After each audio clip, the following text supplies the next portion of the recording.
किसी ने पूछा श्री कृष्ण से कि द्रौपदी जैसी परम भक्ता का ऐसा अपमान कराया आपने? श्री कृष्ण ने कहा, मैंने द्रौपदी का अपमान नहीं कराया।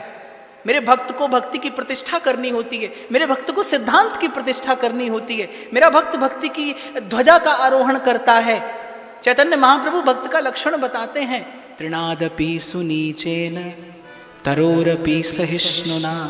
जो तरु के जैसे सहिष्णु हो, जो तरु के जैसे सहिष्णु हो, वृक्ष के जैसी सहिष्णुता हो, जिसमें वो कुल्हाड़ी जो काटने जाती है चंदन के वृक्ष को, चंदन का वृक्ष सबसे पहले अपनी सुवास उसी कुल्हाड़ी को देता है। चंदन की सुगंध से भरपूर हो जाती है वो कुल्हाड़ी, वो खड्ग जो काटने गई है उसे। तरोरपि सहिष्णुना, चैतन्य महाप्रभु भक्त का लक्षण बताते हैं। और घटा, संसार ने देखा, जिस गांधारी के पुत्र ने आंचल खींचकर मैला किया था द्रौपदी का, और जब द्रौपदी श्राप देने लगी, पीड़ा से भरी थी, और जब श्राप देने लगी द्रौपदी, तो गांधारी ने कहा बेटी रुक जा, और द्रौपदी रुक जाती है। गांधारी ने कहा बेटी श्राप मत देना, द्रौपदी श्राप नहीं देती।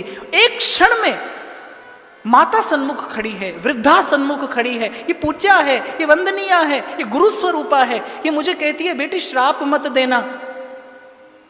बहुत ध्यान से सुनना, इस घटना में बड़ा अद्भुत सूत्र छिपा है। द्रौपदी से कहती है बेटी श्राप मत देना, और द्रौपदी मान लेती है बात, क्योंकि माँ ने कहा है, और माँ पूजनीय है, माँ गुरु स्वरूपा है, जननी के जैसा उपकार करने वाला कोई दूसरा नहीं है।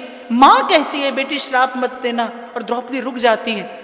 विचार करिए क्या स्थिति होगी उस समय द्रौपदी के चित्त की। अपार पीड़ा से भरा हुआ मन, वो पीड़ा श्राप के माध्यम से बाहर बह जाना चाहती है। जब कभी आप क्रोध कर देते हैं किसी पर, तो कुछ देर के बाद आप शांत हो जाते हैं, आपने कह दिया, वो पीड़ा बाहर जाना चाहती है। और गांधारी कहती कि इस पीड़ा को बाहर मत निकालना, इस पीड़ा को पी जाना विष की भांति। द्रौपदी आज्ञा को शिरोधार्य करती है। और व्यास जी लिखते हैं, भक्त बिन कौन सहे अपमान।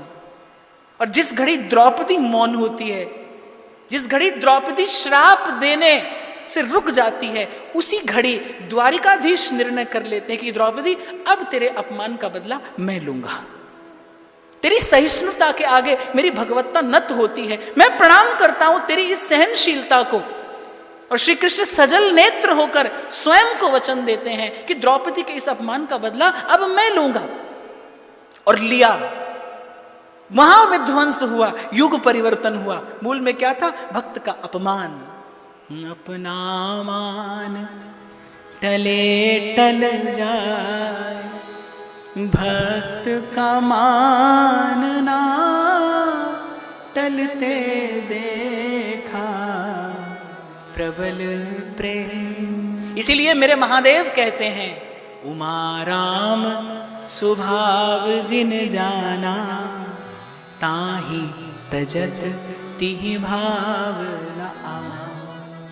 श्री कृष्ण ने उत्तर दिया कि द्रौपदी के माध्यम से मैंने बताया है संसार को कि मेरा भक्त कितना सहिष्णु होता है, मेरा भक्त कितना सहनशील होता है, कितना सहिष्णु हो सकता है। भक्ति कैसी सामर्थ्य देती है। क्षमा करना, मान को सहने के लिए सामर्थ्य नहीं, अपमान सहने के लिए सामर्थ्य चाहिए। आत्मबल अपमान सहने के लिए चाहिए। किसी ने गाली दी, आपने गाली दी, कौन बड़ी बात हो गई? आप सबल हैं, आप उत्तर दे सकते हैं, पर आप मौन रहते हैं, ये आपका तप है।